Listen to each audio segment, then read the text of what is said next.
3 दिन से गुफा में फंसी फुटबॉल टीम, भारी बारिश से मुश्किल में पड़ी जानमेसाई। उत्तरी थाईलैंड में कई मीटर लंबी गुफा में फंसी बच्चों की एक फुटबॉल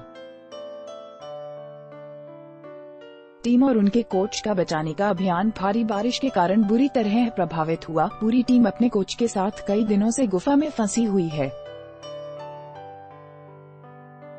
कोच के साथ 11 सेकंड 16 वर्ष आयु वर्ग की यह टीम शनिवार को गुफा में गई थी। माना जा रहा है कि भारी बारिश के कारण गुफा के मुख्य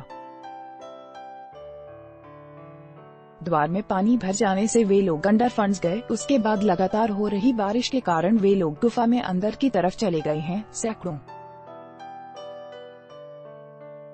बचाव कर्मियों ने म्यांमार और लाओस की सीमा से लगी इस गुफा के पास पूरी रात पानी के पंप लगाने का काम किया ताकि गुफा में जमा पानी को बाहर खींचा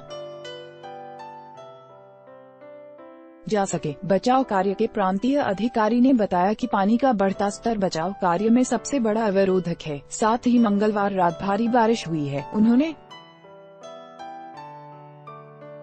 बताया कि करीब 1000 लोग इस बचाव कार्य में जुटे हुए हैं। इनमें हवाई टीम और गोताखोर भी शामिल हैं। बच्चों की तलाश में नवी सील गोताखोर उत्तरी छिन्यानग्रिया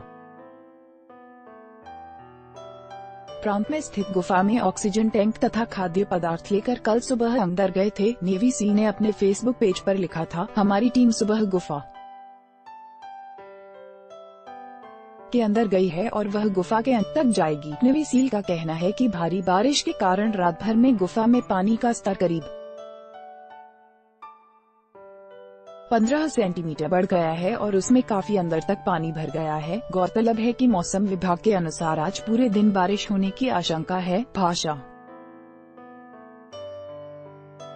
वेब दुनिया हिंदी मोबाइल ऐप अब iOS पर भी डाउनलोड के लिए क्लिक करें। एंड्रॉइड मोबाइल ऐप डाउनलोड करने के लिए क्लिक करें। खबरें पढ़ने और राय देने के लिए हमारे